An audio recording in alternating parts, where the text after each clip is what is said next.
Good evening, everyone. On behalf of B'nai Brith Canada, I would like to welcome you all to tonight's debate.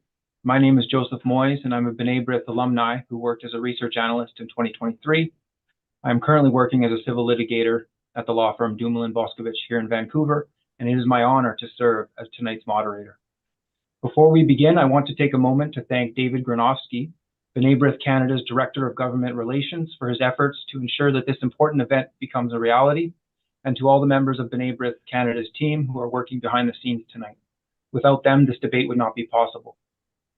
I also want to acknowledge that this event is being held on Yom HaShoah, or Holocaust Remembrance Day. I know that Aaron Choplaroche, B'nai Brith Canada's regional manager for British Columbia, attended the BC government's commemoration earlier today.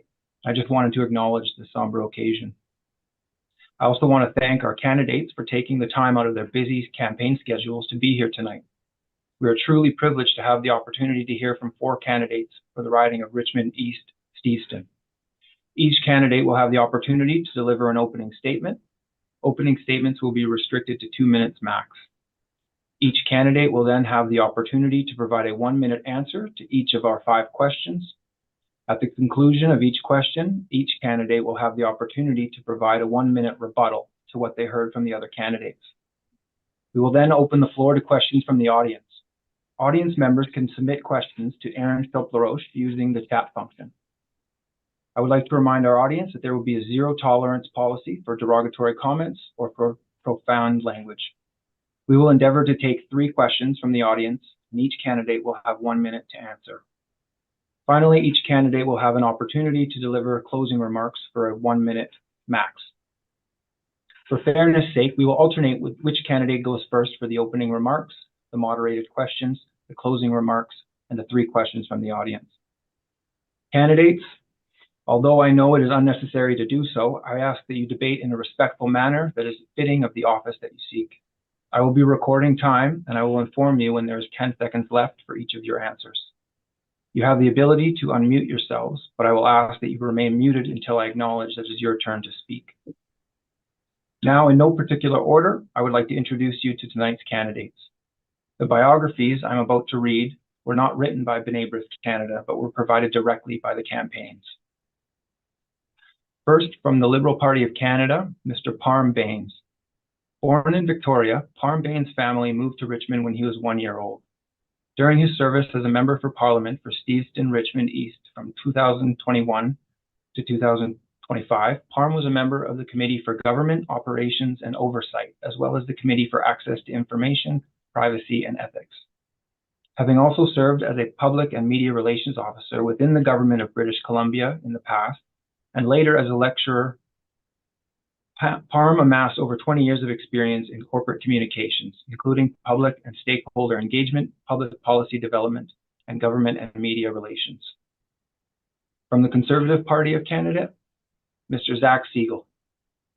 Zach Segal was raised in Steveston, Richmond, and his family has been in Richmond and in the Lower Mainland for 4 generations and nearly 120 years. Zach has a track record of fighting hard for lower taxes and safer streets in Richmond. Zach worked for the previous Conservative government in Ottawa in national defense, transportation, and the implementation of fiscal conservatism to grow our middle class and to increase prosperity. He has worked in affordable housing, giving him unique insight into the most important issues facing this city, and he now works in commercial real estate. From the Green Party of Canada, Mr. Stephen G. Stephen grew up in Vancouver and has experienced the tremendous change that has swept through Vancouver and the rest of Canada. Canada has led the way in many aspects of progress. The nation has reshaped our cities and has become a beacon in the world, symbolizing prosperity and equality. Stephen has worked in many parts of the world, and it has only solidified his opinion on how special Canada is as a country. We are currently faced with global challenges that threaten to increase the cost of living, and we must stay united to face these challenges as a country. Finally, last but not least, for the New Democratic Party of Canada, Mr. Keefer Pelech. Keefer was born and raised in Richmond, where he graduated from Gower Elementary and Hugh Boyd Secondary. He has dedicated the last 7 years to serving British Columbians while working for the BC provincial government. Keefer has advised leaders in their response to crises like the COVID pandemic and in expanding mental health and addiction care here in BC, while helping people navigate government services and advocating for positive change in their communities. Keefer is running to be a member of Parliament for Richmond East-Steveston because he believes that government should serve all people, not just the wealthy and well-connected. And now for our opening statements. We will start with Mr. Bains, followed by Mr. G, then Mr. Segal, and Mr. Pelech. Mr. Bains, you have 2 minutes for your opening statement. Thank you, Joseph, and to B'nai Brith Canada for giving me the opportunity to join this all candidates meeting today. I'm Parm Bains, the Liberal candidate for Richmond East-Steveston. I was raised in this city, and it's a huge honor for me to be able to serve collaboratively with all levels of government and deliver results for my community here. Over $640 million I've advocated for this community, and that goes from everything from active living all the way to supply chain corridors, our harbor, Steveston Harbor Authority, and also infrastructure, along with a housing accelerator agreement with the city to combat something I was really passionate about, gentle density, bringing more affordability to the housing sector and housing options for my friends ultimately who chose to move out of the city that got unaffordable. So these are solutions that I worked on over the last 4 years, and I'll continue to build on those. And the foundational generational investments that have been made here locally to create jobs, to keep building the Canada and the country strong, how we want to move forward, considering the challenges that we are facing economically with a reliable, trusted partner in the past, and continue to look not only internally within this country, but elsewhere abroad with the 50 plus different allies that we have, strong partnerships, 15 different partnerships that we signed in the last 6 years. 10 seconds. So I'm look forward to the dialogue today, and looking forward to hear from the other candidates as well. Thank you very much. Thank you, Mr. Bains. Mr. G, you have 2 minutes to introduce yourself. Well, thank you, Joseph. It's an honor to be here. My name is Stephen. I'm the Green candidate for Richmond East-Steveston electoral district. And I think, I've went through a lot of debates with these candidates, and I think we actually agree on a lot of things. We're all members of this community, and we're trying to do what's the right thing to advance this community and for a shared brighter future.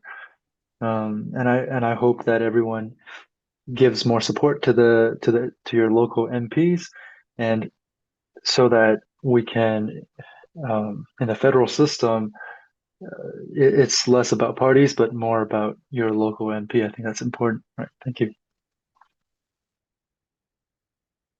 Thank you, Mr. G. Now on to Mr. Segal. You have 2 minutes to introduce yourself and your platform. Hi, my name is Zach Segal. I'm the Conservative Party of Canada candidate here in Richmond East-Steveston. And I grew up right here in Richmond. I grew up in Steveston, and my wife grew up in Richmond as well, and we're raising our daughter here. And I grew up, of course, as an active member of the Jewish community in Richmond, as attending Richmond Jewish Day School for some years, and I was bar mitzvahed at Beth Tikva, and have deep roots and a deep connection in so many ways to this riding. And I've gotten to learn about some of the other candidates' fascinating history of their family and their history in Canada and abroad, and serving in the military and that sort of thing. And I think about my family's history as well. And we've been in Canada for many generations, and people like, I heard Keefer's fascinating family history of how, as Chinese Canadians, what they persevered through. And as Jewish Canadians, my family persevered through significant adversity as well. And, my grandfather's medical school application, first medical school application, was denied. And yet he went on to proudly serve in the Canadian military, going overseas to Korea. And that was the type of spirit people had back then, because they knew a better tomorrow was possible. And in the broader community, people are feeling like they're hopeless with unaffordability and crime and that sort of thing. But in the Jewish community as well, we're experiencing a rise of anti-Semitism not seen in a generation. And for the first time, people are wondering what tomorrow will bring as Jewish Canadians, as we see hatred and anti-Semitism and people scared to have their mezuzahs up on their doors. And it's so important to discuss how to address these critical issues. And I think that's what this election is all about. How to move forward to unite Canadians, how to keep Canadians safe in all these different ways, and how to restore this country to the prosperous one it once was. Thank you, Mr. Segal. We will now be moving on to our 5 questions. Mr. Pelech, oh, sorry, Mr. Pelech. My apologies. You have 2 minutes to introduce yourself and to your platform.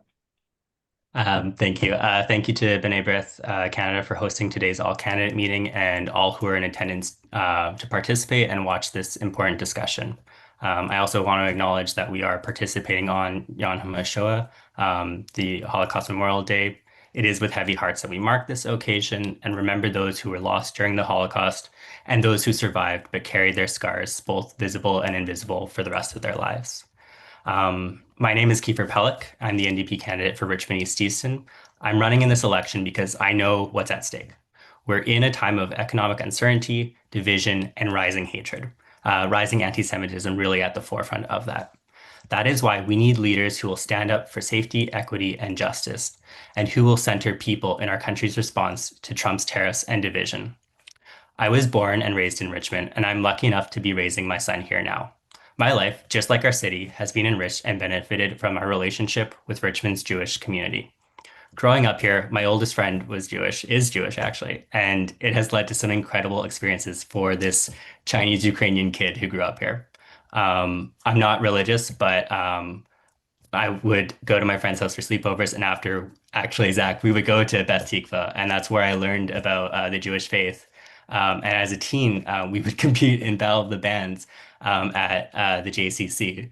I've been able to teach students from the Richmond Jewish Day School about our environment while working at the Richmond Nature Park. I've joined with the community to watch the menorah lighting at Minru, and I've been privileged to attend and bear witness to a Yom HaShoah ceremony at the Bayet. Richmond is the city that we are Richmond is the city that we are because of the contributions of your community. And I know, speaking from friends and from stories on the doorstep, that your community is hurting and living in fear.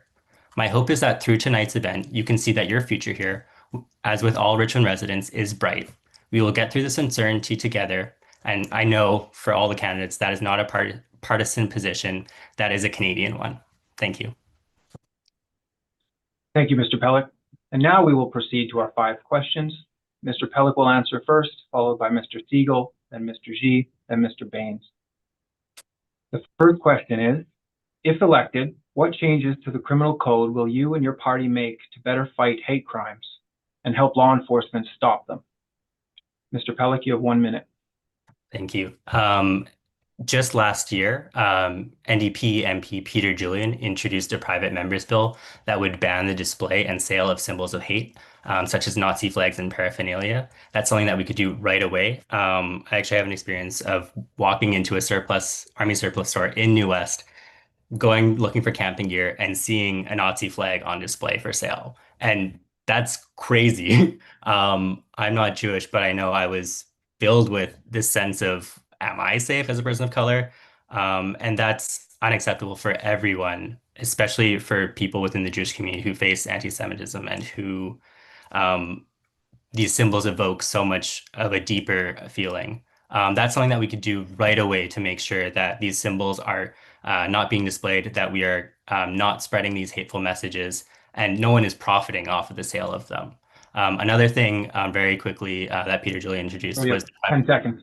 Private members bill on online algorithm transparency. And that's to make sure that we can see how hate is being spread online, how it is being pushed through the algorithms, and so that social media companies are also not benefiting. Thank you, Mr. Pelech. Mr. Segal, you have 1 minute. Yeah, in our platform, we're talking about increasing sentences or new penalties for mischief around religious institutions and places of worship. But I really believe this comes down to a question of moral leadership. And over the past year, we have seen anti-Semitic rallies and incitement to violence and hate speech and really terrible things that have been said. Chants from the river to the sea, which essentially calls for the annihilation of Israel. People chanting death to Israel, they're chanting death to Canada as well. And some of the tragic sights we've seen around Toronto where Jewish neighborhoods are being targeted, synagogues are targeted, Jewish institutions are targeted, and we need it called out from the highest levels of government. There are criminal code violations in the book, and they need to be enforced, and it needs to be enforced by the police. And they have said what there needs to be is moral leadership from political leaders to give them the strength to do this and the power to do this. But it is being neglected by the leadership at the highest levels in Canada. Thank you, Mr. Segal. Mr. G, you have 1 minute. So I think this is, a delicate issue. I think on the one hand, we need to address these messages that are threatening, but at the same time, I think we have to weigh at what point are we just, banning symbols and things that we don't like. So I think it's important to hear from the community and make a decision that we won't regret later on. Thank you, Mr. G. Mr. Bains, you have 1 minute. Yes, thank you for the question. Look, I think that this is an extremely important issue that we're seeing arise in not only anti-Semitism, but hate of all kinds. And I'll make it clear that I have made it clear, and it's been reported even in the Richmond News. I will not tolerate any type of racism or hate in this community, and I'll fight for those same the same level of anti-hate across the nation when we're working in the House of Commons, and I've shown that as well. So if you look at some of the work I have done in partnership with MP Anthony Housefather, we were working towards a bubble legislation. Some may recall that was something that was introduced during the period of COVID, and we had to protect the people that chose to protest in front of hospitals of all places when people needed care. So that needs to be expanded, and we have already made that decision. Prime Minister Mark Carney has made that decision. So that is one element. I do want to also touch on the enforcement piece. The definition of what is hate, we need to ensure that we can work with the police force to ensure that they carry that out and enforce it. They understand and they're educated on what is hate because they come from diverse backgrounds and a level of hate that they may not seem is hateful. And we do know that is hateful. That needs to be defined clearly for them and educated, and they need to have that education. Thank you, Mr. Bains. Thank you, Mr. Bains. So that concludes the first question. We will now have 1 minute rebuttal for each candidate, starting with Mr. Pelech. You have 1 minute to respond to what you have heard from your fellow candidate. There you go. I want to say thank you to Parm Bains and your party for introducing the anti-bubble or the bubble legislation. Protest is an important part of our civic society, but that does not mean that there is a free pass for the incitement of violence, the targeting of specific religious or minority groups, and especially not in places where there are vulnerable children, such as schools, daycares, hospitals, or synagogues. I know just driving around Richmond, you see police cars stationed outside of synagogues because there's a threat there, and that's unacceptable. The NDP would also bring in a community policing services to help bolster police here locally to fight up against hate crimes and targeted harassment within our community. Thank you, Mr. Pelech. Mr. Segal, you have 1 minute for rebuttal. I believe we truly need to address the root problem. And we have seen anti-Semitism in this country that we have not seen in any other country. And so we have to ask why. And the site people like Charlotte Cates standing at the art gallery, saying horribly anti-Semitic things and marching through downtown saying anti-Semitic and hateful things. This stuff doesn't happen in other countries. And when the Liberal government was asked to denounce some of these statements from the river to the sea and that sort of thing, which is we all know is singling out, targeting one country and saying it shouldn't exist, which is anti-Semitic, they equivocated. And this stuff needs to be called out. And otherwise, we're just putting a Band-Aid on it. And we've got to get to the root problem. When Jewish businesses are being targeted at a rate like in no other country, we have to ask why. And it's because it's not being denounced by the leadership at the highest levels of government. Thank you, Mr. Segal. Mr. G, you have 1 minute to respond to what you've heard from your fellow candidates. Yeah, I mean, I think everyone is pretty much on the same boat that we don't support hate. But I just want to caution everyone that when we do make more lengthier sentences, give more leeway to how it's enforced, it might be for the right purposes now, but maybe years later, we don't want to see it getting used against us, right? Because when we give these powers, it's hard to take them away. And with a government or a change in the times, we don't want to see bad actors using the law that we've pushed forward against the people that we're trying to protect. Thank you, Mr. G. Mr. Bains, you have 1 minute for your rebuttal.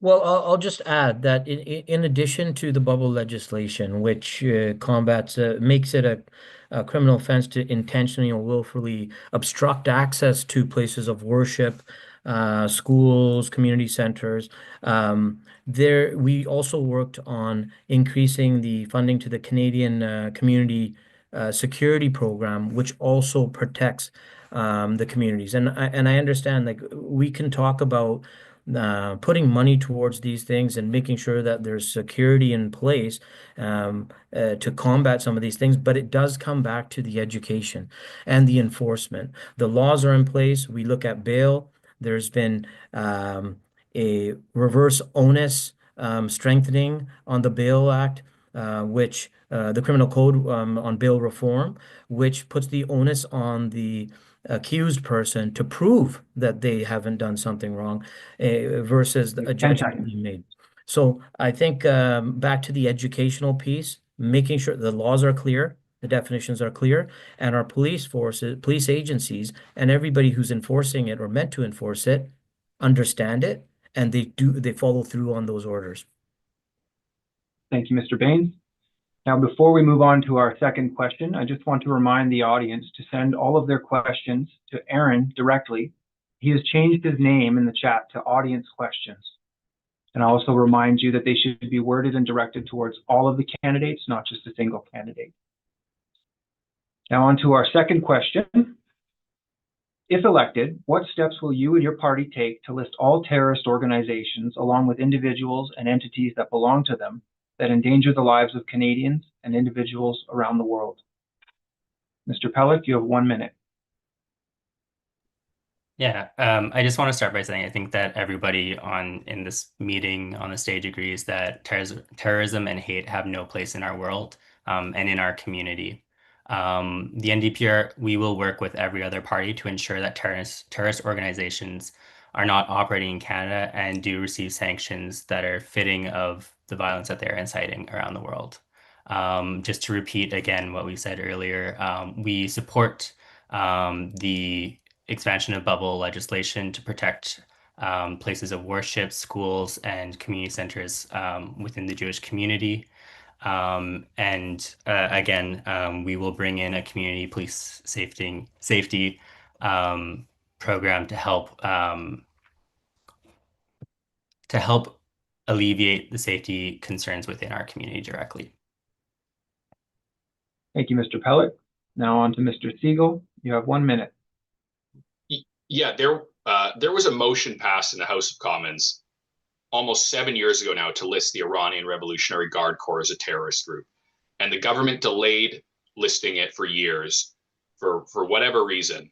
There were news stories, there were people from the Iranian Canadian community coming forward saying they're being spied on, intimidated. There was a global news report that there were 700 agents operating in Canada, and nothing was done. And the Conservative Party called repeatedly for the IRGC to be listed as a terrorist group, and no action was taken.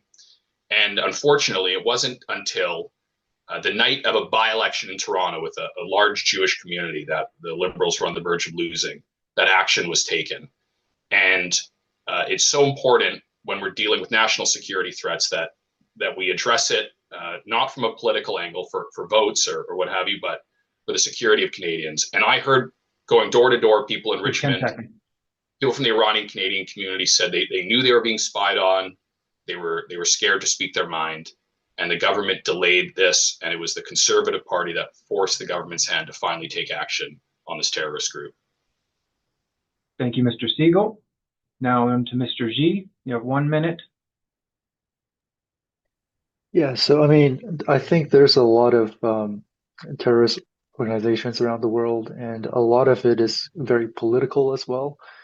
So, I mean, I would have to learn more about them, and I know each community feels strongly about some of these, but I think I will have to just learn more about them. And if I get elected, maybe I'll refer to the Canadian Intelligence Agency, and see what they have to say. So I wouldn't comment more on that. Thank you, Mr. G. Finally, Mr. Bains, you have 1 minute. Thank you. Yes, look, I think it's extremely important that we look at the facts. In 2017, we passed the Magnitsky Act, and this allows us to sanction individuals, which we have, and we use it against Hamas leadership. In September, we sanctioned 18 senior Hamas leaders as well as 2 other entities.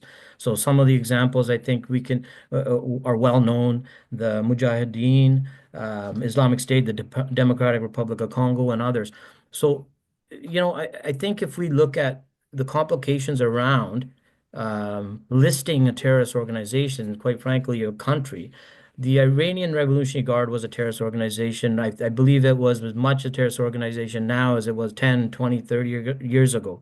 And the Conservative government failed to take the step. We actually got it done.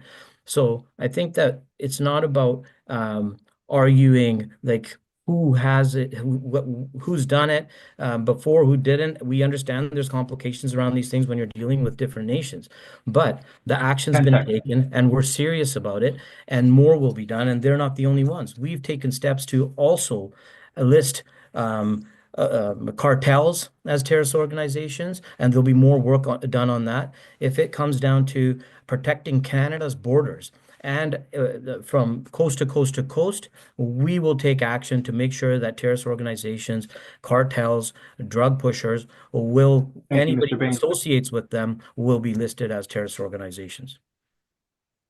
Thank you, Mr. Bains. Now we'll move on to the rebuttal part of this question with 1 minute rebuttal time, starting with Mr. Pelech. Yeah, I think the only thing that I would add is that this is a really serious topic. It's something that we can't take lightly, especially when it comes to the civil liberties of people who are here in Canada. So we do need to make sure that we are protecting communities within Richmond and within Canada, minorities, religious groups, and we need to make sure that we are in the clearest terms denouncing and sanctioning terrorist organizations abroad. At the same time, while we see what is happening in the States with certain groups being labeled as terrorist, or individuals who have no association with actual terrorist groups, who it's being used as an excuse to round them up and relieve them of their civil liberties. So it is something that we have to take very seriously. It's something that we would follow national intelligence on, but absolutely with terrorist organizations, it is something that we have to act upon and denounce and sanction and take the necessary steps on. Thank you, Mr. Pelech. Mr. Segal, you have 1 minute to respond. Yeah, it's so important to acknowledge that it was the Conservative Party that led the charge in the House of Commons to call repeatedly for listing the IRGC, Houthis, Samadoun, all these terrorist groups. The IRGC funded improvised explosive devices in Afghanistan used by the Taliban to maim and murder Canadian soldiers in the operation in Afghanistan. It is shameful it took so long for the government to finally address this. And there was a window where there was harsher action taken on Israel through an arms embargo than there was on Iran through listing the IRGC as a terrorist group. And it's so important with an issue like this, where it's not just 10 about seconds. Israel, the Jewish community. This is an issue that affects Canada, NATO, our NATO allies, Canadian forces in Afghanistan, and we should have acted much sooner, not for political reasons, but for reasons of national security. Thank you, Mr. Segal. Now, Mr. G, you have 1 minute to respond. Well, I mean, I agree with what Zach and Keefer said. I think this is a very serious issue that we shouldn't proceed with lightly. I think we need to get all the facts straight and then make an educated decision on what we think is best for Canada. Because I think we all have diverse backgrounds, but first and foremost, we are Canadians. Thank you, Mr. G. Now, Mr. Bains, you have 1 minute to respond. So I think that if we look at the work that is going to be done, not only in the past with respect to listing terrorist organizations and moving forward, if you look at the foreign interference Bill C-70, the key piece to a lot of this is the Security of Information Act and the strengthening of the CSIS Act, which hasn't been done in over 40 years. This work was also done in order to work with our allies to make sure that intelligence that we share with hostile nations, that we have shared with allied nations, that is reviewed, and to make sure that we can make those decisions, like Steve and Keefer, Zach have all said, to ensure whoever we are listing, whoever is a threat, that work gets carried out and action. So strengthening of the Security of Information Act is an extremely important piece to this, because of the fact that the old times of foreign interference and the way nations were attacking one another is gone. Now you have information sharing is the way that that is the biggest threat. So those strengthened measures have also been put in place. Thank you. Now on to our third question. If elected, how will you and your party tackle foreign interference, improve immigration policies, and prevent the spread of extremist ideas to keep Canadians safe and to protect Canadian values? Mr. Pelech, you have 1 minute. Yeah, the topic of foreign interference is something that I think a lot of Canadians take very seriously. Just from following the news stories on both the Liberals and the Conservative parties, and honestly all parties within Canada, we know that there are foreign actors who are trying to influence our elections, who are trying to influence the topics that get covered. And we need more to be done on it. As a really good example, Jagmeet Singh and the NDP fought for an independent inquiry on foreign interference, and we will act on all the recommendations from that inquiry to protect individuals and stop disinformation campaigns within our country. On the other topic of just immigration and keeping Canadians safe, when the Conservatives were last in power, they cut 1,100 border guards 10 seconds. who make our country safer. And the Liberals have dragged their feet on hiring those back. That's something that we would do right away as the NDP to strengthen our borders, to make our immigration safer, and to make sure that our countries and our communities are safe. Thank you, Mr. Pelech. Now, Mr. Segal, you have 1 minute. There have been several troubling cases what we've seen in the last year of the RCMP disrupting terrorist attacks in Canada or Canadians on the way to other countries or in other countries. And this is a huge, there's a huge hole in our national security and how this government is addressing the border when this happens. There was story in the media of a known ISIS terrorist who was in Canada, and he made it into Canada despite there was a video of him dismembering someone through ISIS, yet he was able to make it to Canada, and a terrorist attack that he was planning was disrupted. And we need a government that takes national security and border security more seriously than this one. The case of Samadoun and Charlotte Cates and her partner had been well known for years. There had been intelligence sharing that they were affiliated with terrorist groups, but they were allowed to operate not far from where I'm sitting right now. And this is because we have no longer taken national security and border security serious in this country. Thank you, Mr. Segal. Now, Mr. G, you have 1 minute. Yeah, I mean, to reduce foreign interference, I think we need to strike the problem at its root. And the root of it is to make our parties and our politics and our politicians more resistant to foreign interference. And a big part of it is funding, right? We actually got rid of the act in 2015 where it gives parties funding from the government per vote that they have. Right now with less funding, it's easier for foreign entities to come, and maybe they're not going to present themselves as a bad actor, right? Maybe they have like a couple layers, and you don't even know who's funding it. But and also we should be raising the pay of our MPs so that they're less susceptible to be corrupted by foreign entities. In terms of immigration, we just need a plan, right? We can't be bringing people in without a plan. So I think going forward, as long as we plan it out, we should be good. Thank you, Mr. G. Now, Mr. Bains, you have 1 minute.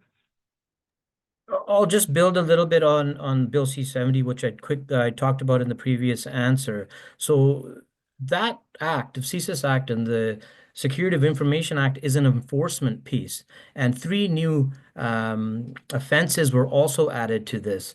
This allows the CSIS agents to have more enforcement powers and to work in a way that they have more tools and resources to work with other allied nations. So this hasn't been done in over 40 years. And if you look back at what Keefer had mentioned about the Conservatives cutting back on our border guards, we also implemented more resources and tools. So I would argue Keefer's point on that, where in the last 18 months alone, we saw more border security measures taking place. And beyond that, if you look at the previous Conservative record, Stephen Harper allowed a Chinese police force to come here and train and police their own community. And that was such a bad precedence that was set, instilling fear in a community that ultimately continued further on when any other measure was happening to deal with foreign interference. So I will leave it at that. I'll build upon it later. Thank you.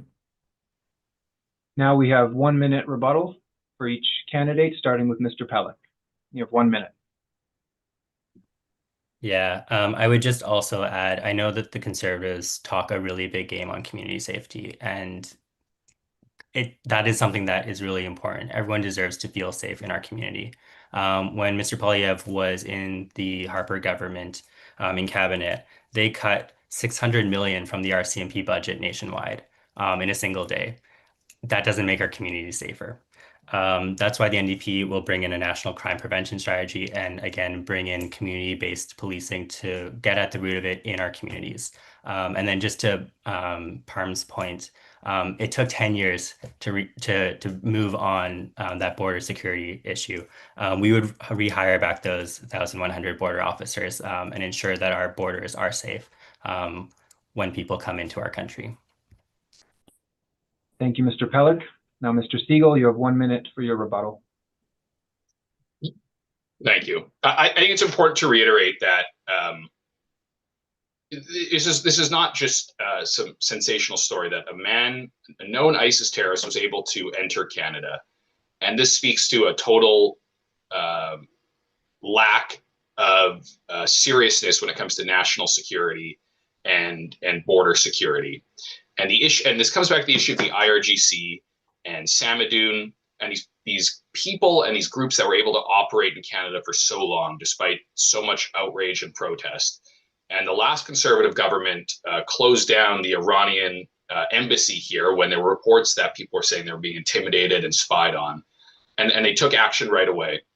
And it's so important for a government on this to take action, not just for political reasons, but for national security. And with Samadoun, it's important to read it that there were stories in the media, there were stories in the National Post saying, tying them to the Popular Front for the Liberation of Palestine and terrorist groups. And it took ages for any action to be taken, despite consistent evidence and abundant of evidence showing their ties to terrorism. Thank you, Mr. Segal. Mr. G, you have 1 minute for your rebuttal.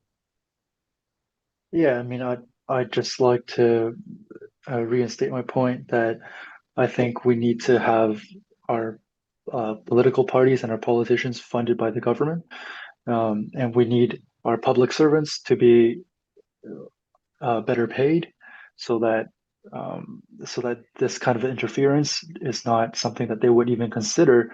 Like if you look at Singapore, they did a great job on that. Versus us, we have in Ontario, we have Service Ontario employees cooperating with car thieves to get their VIN numbers through and get them on the train, ultimately shipping to other countries. So, thank you, Mr. G. Now, Mr. Bains, you have 1 minute for your rebuttal. Yeah, again, I'll reiterate the issues that are prevalent when it comes to anyone that's committing a crime. And if it's a terrorist organization, our goal is to give the resources to the agencies that can not only investigate, but enforce and finally get them behind bars. So if we look at the resources and tools that our public safety agencies and our national security agencies need, that has been gutted in the past. They also needed new powers, and those powers have been put back in place. Like I said, over 40 years, those rules have not been changed. Those new enforcement rules, new criminal offenses have been added. So we need to really focus on making sure those resources and then tools get to the enforcement agencies, and they understand what the enforcement pieces need to be and get these people behind bars. And we're fully committed to that. Thank you, Mr. Bains. On to the fourth question. If elected, what steps will you and your party take to ban hate rallies that support terror entities and sanctioned regimes? Starting with Mr. Pelech, you have 1 minute.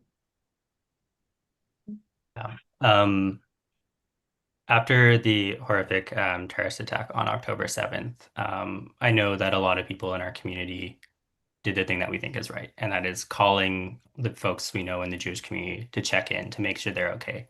I talked to one friend who had a cousin who was at the music festival that was attacked, and to see rallies where people are celebrating those actions or inciting more violence is totally unacceptable. If there are folks who are spreading hate or inciting violence or spreading anti-Semitism, that is unacceptable in Canada, in our communities. Again, reiterating, we would do things to ban hate symbols. We would make sure that police have the resources on a community prevention side of things. But I do, and I would be really remiss to say, I have talked with people who are pro-Palestinian within our community, and a lot of them are moms who see what's happening to kids in Palestine. Those are not the people who are inciting violence. They might not know the language. They might say things that are not quite right, but they're not the enemy. So we need to make sure that we are talking to everybody on this issue and not going after people who are just trying to advocate for peace. Thank you, Mr. Pelech. Mr. Segal, you have 1 minute. I think it's so important to discuss how at these rallies you're discussing how Israel is singled out, it's demonized, delegitimized, and held to a double standard. And there's nothing wrong with criticizing Israel. No one criticizes the government of Israel more than Israelis or Jewish people. It's like any other country, but holding it to a double standard and obsessive anti-Israel actions often does veer into anti-Semitism. And why else, when there's a conflict in Israel, are synagogues firebombed here, Jewish businesses are attacked, and Jewish neighborhoods are intimidated. And when you have people like Mark Carney, who say it's a genocide, when other liberal MPs refer to it as a genocide, this is incendiary language that riles people up. It's inaccurate, to say the least. But when you have politicians using irresponsible language about a democratic ally, about such a sensitive situation, it's not hard to see why people are getting riled up and dangerous actions are taking place. Thank you, Mr. Segal. Now, Mr. G, you have 1 minute. I mean, I think I agree with what a lot of Keefer said. I think there's always two sides to the coin, and we've got, as Canadians, we're from a diverse background, so so there's people from all parts of the world, and there are Palestinian Canadians as well. So I think we obviously don't support any sort of language as threatening, any sort of violence. I think those are already crimes under the criminal code, and we should be enforcing that so that crimes do not occur in our streets. But we have to be careful to preserve the freedom to protest. So it's a delicate balance. I think we should talk more about this. But I think an example I'd give is the Falun Gong group that they've been saying anti-China things for the past 30, 40 years. They're still allowed to do that. And if we put in new actions, are we going to be banning them as well? Thank you, Mr. G. Now, Mr. Bains, you have 1 minute. Thank you. Look, I think we can all agree that the Jewish community needs to feel safe. All communities need to feel safe. And I took action on the horrific terrorist act that took place in October right away. I contacted the public safety office to make sure I spoke to members in the community to make sure they felt safe. What can I do? And we were able to put police resources there at the Jewish Day School and at the synagogues. Now, the question was, what can we do? What steps can we take to ban hate rallies? The National Forum on Combating Anti-Semitism, it convened in March 2025. And one of the key outcomes from there was working with provinces, territories, and all partners to make sure that we can develop a comprehensive plan on how we're going to make this step. So up to 10 million in immediate new funding to support grassroots organizations to ensure that that's done through the Community Resilience Fund. And the important piece, once again, the funding to support police colleges to provide training on all hate crimes to provincial and municipal forces and exploring ways to accelerate that. That is extremely important. Thank you, Mr. Bains. Now, 1 minute rebuttal from each candidate, starting with Mr. Pelech. The floor is yours for 1 minute. Yeah, Zach, I take your point very seriously, and you are right that there is a correlation between rallies and actions that have targeted the Jewish community, whether at synagogues or schools. We can't have a tolerance of people who are inciting violence.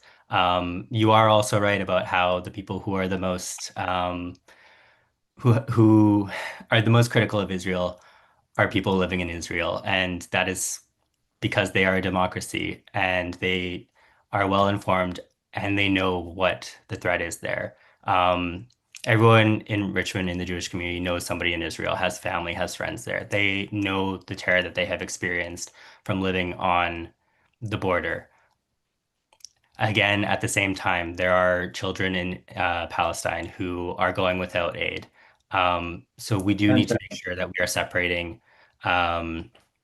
resources for the people of Palestine who are living under the terrorist organization Hamas, while we are still protecting civilians who are not the ones who are levying hate. Thank you, Mr. Pelech. Mr. Segal, you have 1 minute for your rebuttal to what you've heard. Yeah, it's so important to reiterate how I believe that Israel and anti-Zionism is just, it's the latest iteration of anti-Semitism. And, you know, as we've discussed tonight, Jews had been targeted throughout history for their race, their religion, and now it's because of Israel. And with all the conflicts going around in the world, why is it that when conflict erupts in the Middle East, people go to Jewish neighborhoods in Toronto and intimidate them? Synagogues are firebombed relentlessly. The explosive rise of hate crimes in the last year, with an overwhelming majority targeting the Jewish community, is unprecedented around the world. And we have to ask why. And to reiterate, there's nothing wrong with criticizing Israel, but obsessively demonizing it, incendiary language, is not helpful and inflames tensions. And it's so important to call this out and act with principle and moral clarity. Thank you, Mr. Segal. Mr. G, you have 1 minute for your rebuttal. Yeah, I mean, I think this is an issue that I like to learn more about, and I think, well, I actually think we need to get to the root of this, right? If we just keep putting on band-aid solutions, we're not addressing the root problem. So I'd like to learn more about how we can solve this problem once and for all. And I actually think it's good if there's unity between Israel and Palestine. So I don't understand like why that is. And then I also don't understand why the border is the way it is, separating the Gaza Strip and the rest of like, I mean, I think we need to discuss this with the people on the other side of the ocean, or maybe the U.S. Thank you, Mr. G. Mr. Bains, you have 1 minute for your rebuttal. Thank you. And, you know, I agree with Zach. I think we need to be very mindful of, you know, the perpetuation of hatred coming from, you know, maybe a larger sum of a group versus others, and the piling on against a community. I think that is definitely, we are witnessing it, and I hearken back to ensuring that we look at the language, and I think Zach mentioned, you know, words matter. We all understand that the language that's being used, and that's why I keep going back to, if we can, and this changes over time. As years go by, you know, maybe the actions are similar, but language changes. There's 10 always seconds. a way to find a new word to incite this kind of hate. So those definitions are important, and we need to define them and get that education so we can enforce it. And make sure, and I heard this from, I'll quickly mention, police agency, a member from a previous conversation we had, they're saying, we're not sure what is defined as hate. So we need to make sure that they do know what is defined as hate. Thank you. Thank you, Mr. Bains. We'll now proceed to our 5th and final question, other than the audience questions. Question number 5. If elected, what actions will you and your party take to implement and apply Canada's definition of anti-Semitism, the IRA definition, across federal departments and agencies? I'll just remind everybody that IRA is the International Holocaust Remembrance Alliance. Mr. Pelech, you have 1 minute. Yeah, I think just right off the bat, the Jewish community knows what anti-Semitism looks like, and it has to be Jewish people who define what anti-Semitism is, and that is what is in the IHRA definition. No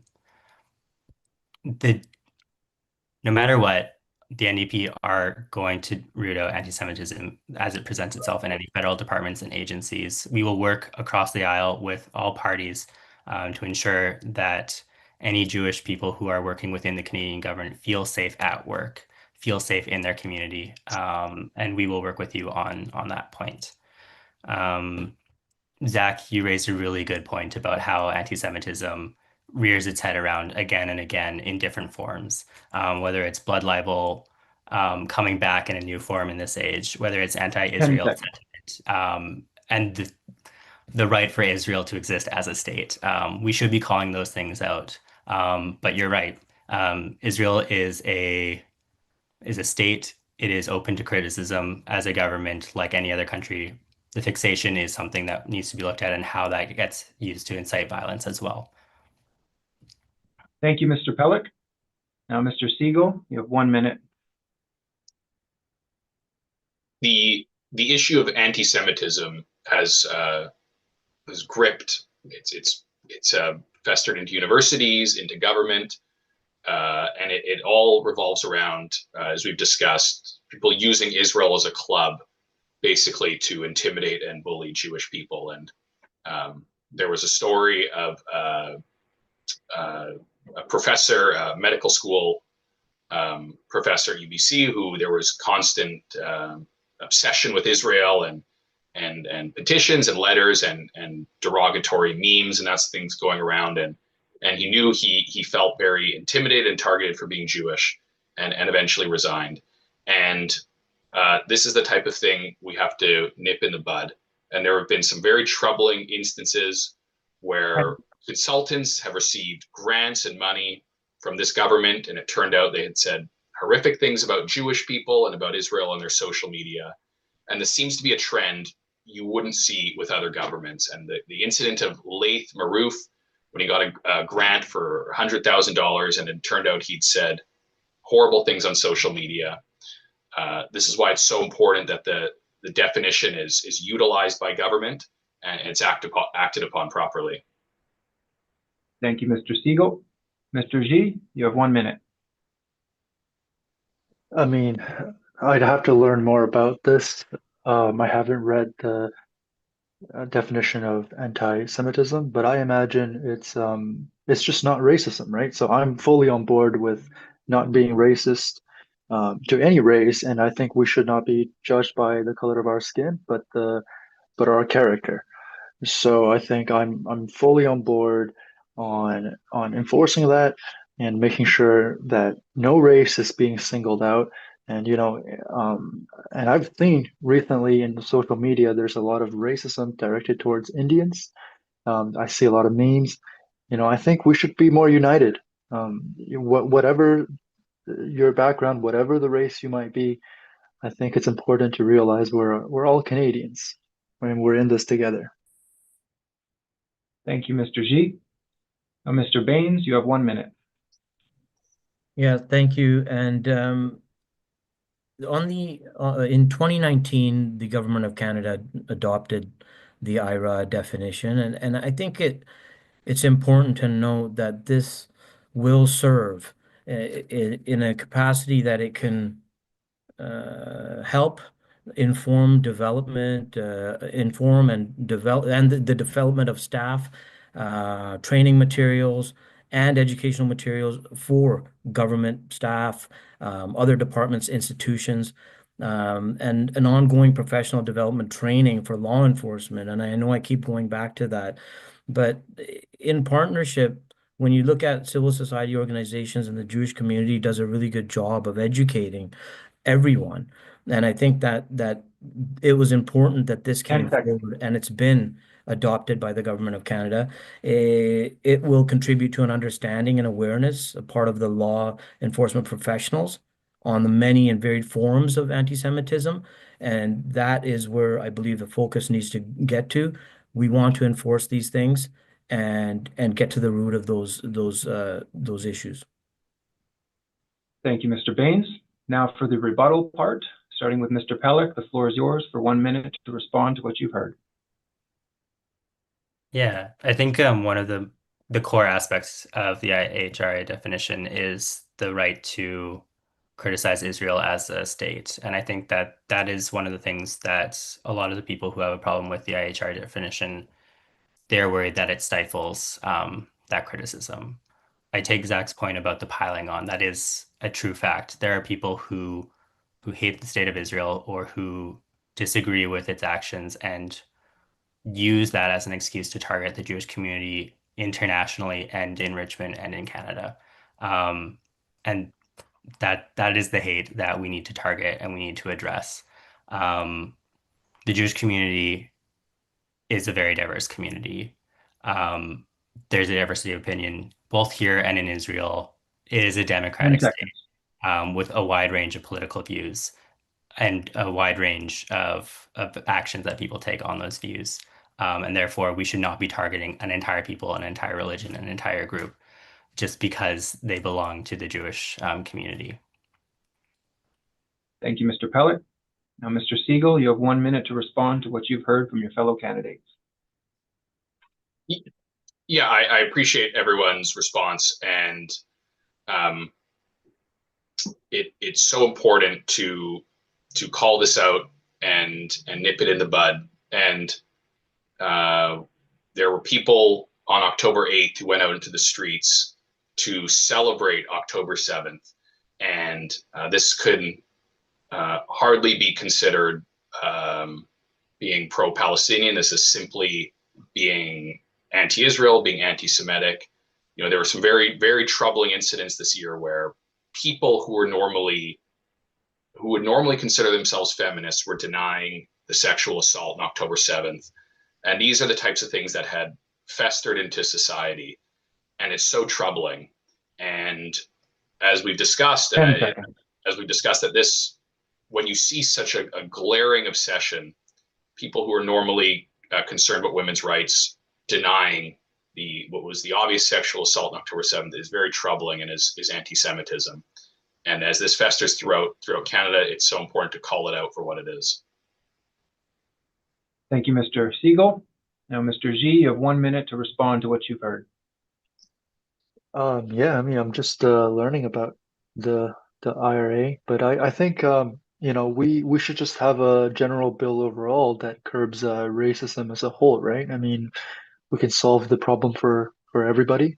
I know we got like Black Lives Matter in the States. There's Stop Asian Hate, and I think we should just do one bill altogether that addresses that protects every single race. Thank you, Mr. G. Now, Mr. Bains, the floor is yours for 1 minute to respond.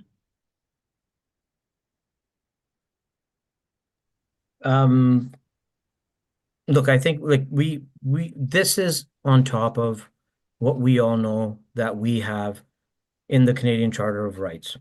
We have a document that preserves everyone's right to freedoms, and you don't infringe on other people's freedoms. It's a live and let live, to simply put it. I think that what tremendous amount of work does need to be done. The perpetuation of hatred and the misinformation, the disinformation, the constant videos and things that we now have to look at that are available all around the world are something that we need to continue to tackle as well. So I think that the spreading of hate, it goes beyond just live in a protest. It goes into our living rooms, it goes into our phones, and it goes into our social media platforms. So I think that that still needs to be there's a tremendous amount of work that we need to do even on that front, and we need to secure information and how it's disseminated. So I would add that piece to a lot of this and what everybody else is saying to combat some of this.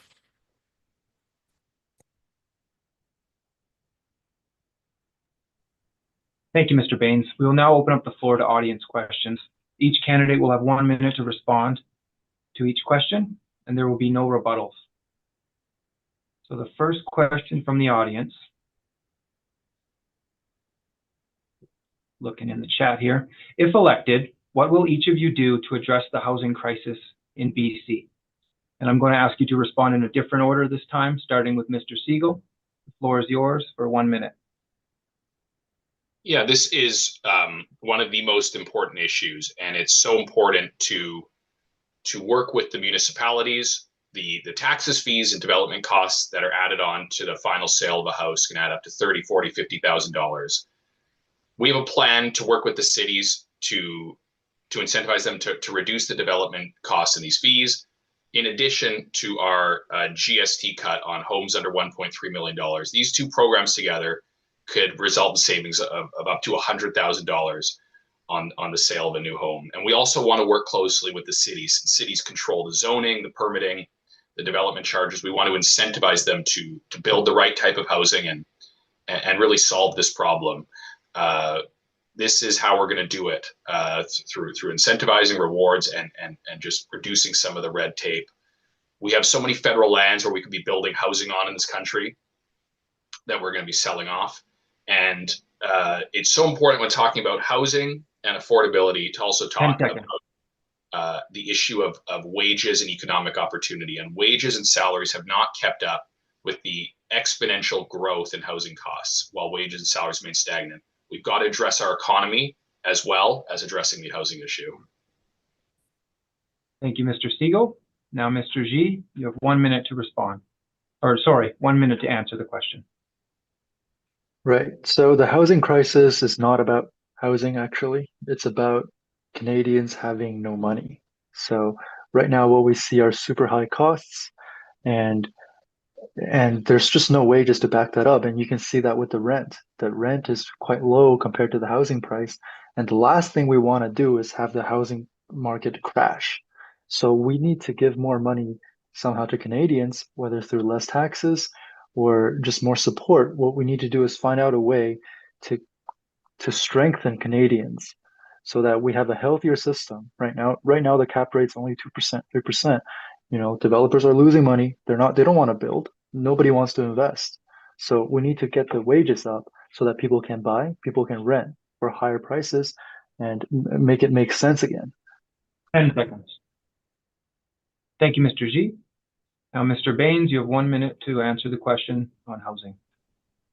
Yeah, so we have a plan to work with municipalities. This is building on top of the Municipal Accelerator Fund, that agreement that we already have with Richmond, specifically, where we saw gentle density brought into place. 8 different types of items were included in that agreement.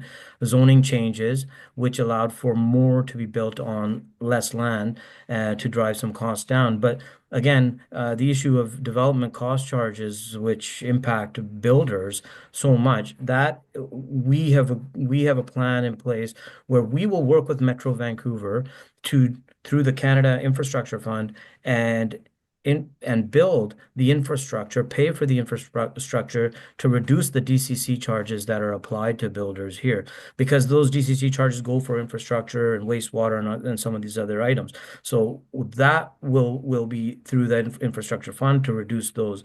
There's also the MERB program, which you may recall, that was introduced back in the 70s, 80s. And you can become, anybody, a professional can invest in a limited partnership in rentals, and you can use that as a tax credit going towards you. So private capital, unlocking those incentives for private capital to be injected will help us build more. Thank you, Mr. Bains. Mr. Pelech, you have 1 minute for the question on BC housing. Yeah, housing is the biggest crisis that we're facing in BC and in Canada. It's something that a lot of young people feel right now. I grew up here. I've lived in Richmond for most of my life. I moved to New Westminster for a couple of years for work and because it was cheaper. And we fought so hard to get back here. And I'm so privileged to be able to raise my kid here now. But it is not easy with the cost of housing. And there's a lot that we can do as a federal government to help promote more affordable housing. There's things like providing federal land to build more public housing that's targeted towards certain communities, such as those with disabilities, or seniors housing, or just families that are struggling to make ends meet. The NDP is proposing a Canadian homes transfer to communities that are fast-tracking housing, and that will help to pay for the infrastructure needed to help support that, like water processing and sewage, like all the electrical infrastructure needed for housing. So those are the things that we want to do to help build more of the housing that we need in our communities. In addition, the NDP is proposing a ban on corporations from buying up existing affordable rental units and jacking up the rent. That doesn't mean that we would ban all corporations from building new rentals, but just preserving our existing rental stock now as it exists. Thank you, Mr. Pelech. Now, the second question from the audience. If elected, what will you do to make life more affordable for your constituents? And we're going to start this time with Mr. G. So you have 1 minute to answer that question. Thank you. Yeah, so like I said, the disposable income of Canadians have been dropping in real terms over the last 3 decades. So by making it more affordable, we're talking about getting the disposable income up. So we need to increase the wages for Canadians. We need to lower the taxes, both federally and provincially. And we need to be changing the tax brackets to make it more in line with the cost of living that we see today. And we also need to encourage people to invest, right? We need to give individuals the same kind of tax credits that we give to businesses so that we're not just taking we're not killing the hen for the egg. We're letting it cycle through the economy. Thank you, Mr. G. Now, Mr. Bains, you will be asked to answer next on affordability. You have 1 minute. Thank you. Yeah, to tackle affordability, I think for the 1% tax deduction is being taken place. There's other measures that have already been put in place for old age, 10% increase in old age security. The measures that help with dental, $10 a day daycare. I mean, if you look at some of those measures, they're also productivity measures. It allows for people to take care of their health, preventative initiatives that can help them move forward when it comes to professional opportunities. The $10 day daycare, we saw so many women that were mostly impacted that were able to go back to a career that they enjoyed. 10 seconds. And beyond that, there's more initiatives. I'll be able to share some more in the following answer. Thank you, Mr. Bains. Now to Mr. Pelech for 1 minute. Yeah, I already mentioned the housing crisis, and that is one of the largest drivers of affordability for families in Canada.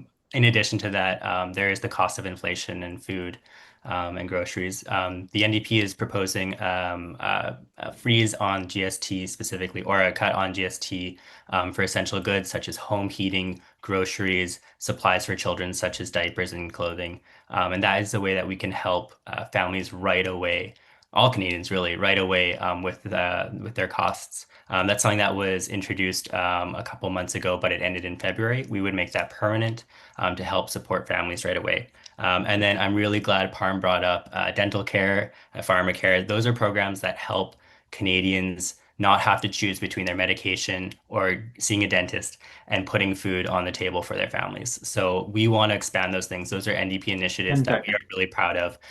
We should be expanding those things while people are hurting, not cutting them. Thank you, Mr. Pelech. Now to Mr. Segal for 1 minute on affordability. Yeah, as I mentioned my answer on housing, I think when you talk about affordability, there's the housing aspect and there's also wages and salaries. And one part of this is getting our economy back on track so people have those great economic opportunities that seem absent now in the Lower Mainland and in so many places.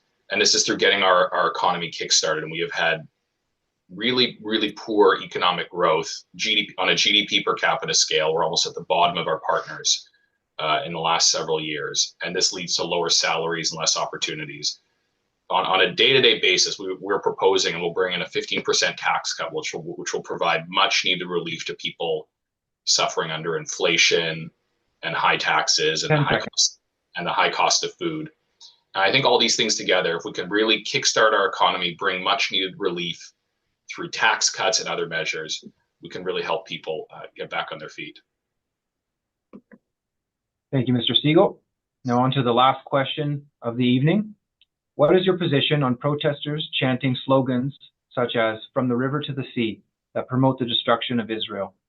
We will start with Mr. Bains for 1 minute.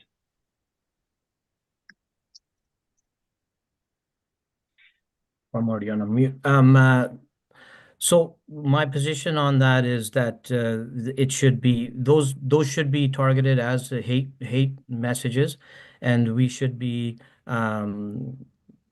addressing them by enforcing the law of what hate crimes are, and going back to make sure that our police agencies and our public safety agencies are informed on what these messages are and how they can be defined as hate crimes, and ensure that they're not, like I heard before from police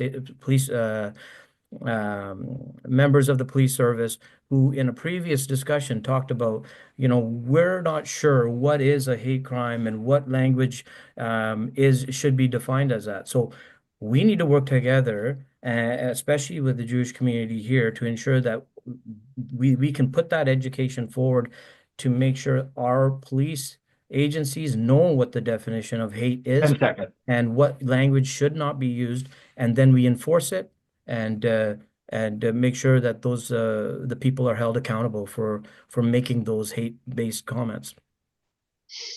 Thank you, Mr. Bains. Now, Mr. G, you have 1 minute. Okay. Yeah, I mean, I think this is from the river to the sea. It's from what I understand, it's very similar to President Trump saying Canada is the 51st state. It's essentially asking another country to be, annexed. So I think that's unacceptable, and we should be dealing it with it the same way we deal with how we deal with President Trump. And in terms of defining hate, that I think we should definitely have it defined on paper so that it would be consistent throughout. And we should be determining exact phrases or symbols that are unacceptable. And so we're not seeing cases where it's case 10 by seconds. case and region by region. And that would be dangerous. Thank you, Mr. G. Now, Mr. Segal, for 1 minute. Yeah, I discussed this earlier, and this is we have totally denounced this, and we called it out in the House of Commons. And it's not just the river to the sea; it's calling for intifada, celebrating October 7th, saying death to Israel, death to Canada, and these things are inciting violence. It's anti-Semitic, and it has gone on way too long. And from the river to the sea chant is calling for a genocide against a country, and you don't hear this being said about any other country, and we totally denounce it. And I'm very proud that we called it out in the House of Commons and asked for the government to denounce it as well. 10 seconds. And it's so important when we're dealing with these issues to deal with the root problem, and that comes from having moral clarity and speaking from a position, a principle of calling this stuff out. Thank you, Mr. Segal. That concludes the question portion of tonight. We will now proceed to the final segment of the debate. Each candidate will have 1 minute for their closing Joe, statement. I believe we have to give Mr. Pelech an opportunity to answer the final question. Oh, I'm sorry, Mr. Pelech. I forgot you once again. It's okay. And My apologies. Yeah, I think that this is a really important point, and Zach is right about how when there are people who are using chants like this or calling for an intifada or calling for the destruction of Israel, it is very clear that certain people who are saying this are calling for the destruction of Israel and the genocide of the Israeli people, the Jewish people. Not everyone who says it knows what it means. And that's something that is so critical. It's something that I didn't know at first, and as well how explicit it is when it's said in a different language. That said, for a lot of people who just want to see a ceasefire or who just want to see peace in the Middle East and for Palestinians and Israelis, they don't know that it's calling for that. So I think it's something that the people who are perpetuating it and who are calling for the destruction, absolutely, we need to go after them. And for folks who just want the idea of freedom for Palestine and for peace in the Middle East, we do need some grace and education, making sure that that point is made clear. Because there are people who are legitimately just protesting for a ceasefire, and I would not want to lump them in with people who are calling for anti-Semitism and explicit genocide. Thank you, Mr. Pelech. My apologies again. Now for the closing statements, we will start with Mr. G, followed by Mr. Bains, then Mr. Pelech, and finally Mr. Segal. Mr. G, you have 1 minute for your final remarks. All right, well, thank you all for having me here, and thank you for everyone who's attending and for making your points. And I hope that we can be unified, and I hope that we can be united as Canadians to face whatever issues that we face together. Thank you, Mr. G. Mr. Bains, you have 1 minute for your closing remarks. Thank you. And I know that in my opening remarks, I talked about the work I've done in this community, and I've worked closely with all communities and all levels of government to deliver on the things that I was passionate about, whether it was affordable housing or looking at ways to tackle solutions and bring forward ideas that work for the community and things that I was passionate about, key priorities. I work closely with all levels of government to achieve some of those, and I've made those clear. But I want to leave a little bit, just for the Jewish community. There's a long history that I know my ancestry, the Sikh community has. We have shared military heritage. We fought for the freedom of Europe and the world, for the freedoms that we enjoy today, and we have strong links with 10 seconds. where we got the right to vote. MP Samuel Jacobs worked with Sikh community to give us the right to vote. So I understand my history and what it means to fight for equality, justice, and service. It's embedded in me. I want to leave you that message to ensure that you understand that whichever way this goes, that I'll always be there to work closely with the community moving forward. And just please get out. Thank you, Mr. Bains. Thank you. Thank you, Mr. Bains. Mr. Pelech, you have 1 minute for your closing remarks. Thank you. Thank you, Joseph, for hosting, and to B'nai Brith Canada. I just wanted to say I really appreciate this opportunity. I know that not everything I said might have been agreed with. I know that we won't always get it right. No party has all the solutions, and no party always has the answers. I'm running with the NDP because I believe in the values of our community, our party, to lift people up. But I know that doesn't always mean getting it right. So when I say something wrong, when there is a disagreement, I will always be there with an open ear. I will always be there to meet with you, where we can have a discussion on this incredibly sensitive topic. And it is sensitive because it is your community who is facing hate. I'm gonna thank you, and I'm sorry to my fellow candidates. I'm gonna end on a Jack Layton quote because it's so poignant in this time, and that is that love is better than anger, hope is better than fear, and optimism is better than despair. And I know that your community is hurting. I know that there's a lack of hope and despair, and knowing if you are safe in Canada. And I want you to know you are safe here. All parties will do what we can to work to make sure that you know that Canada is your home. Thank you, Mr. Pelech. Now, Mr. Segal, you have 1 minute for your closing remarks.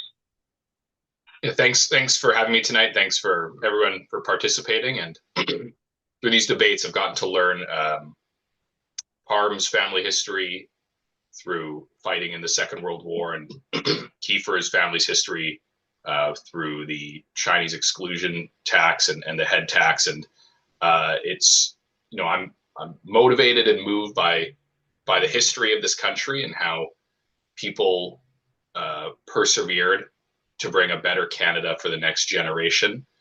And I often talk about my grandfather's story and how surprised I was he's still enlisted in the army because he had such a belief in this country. And it's the story of Douglas Jung as well, who served for Canada overseas despite Chinese Canadians didn't even have the right to vote in Canada. And he came back and earned that right 10 seconds. For Chinese Canadians. And it's so important to keep these stories, to inspire us to move forward and to bring a better Canada for the next generation. Thanks. Thank you, Mr. Segal. And that concludes tonight's debate. I would like to thank all of our viewers, the 4 candidates, and all the members of B'nai Brith Canada's team for making this event possible. And lastly, I would like to remind everyone to get out there and vote. Thank you and good night.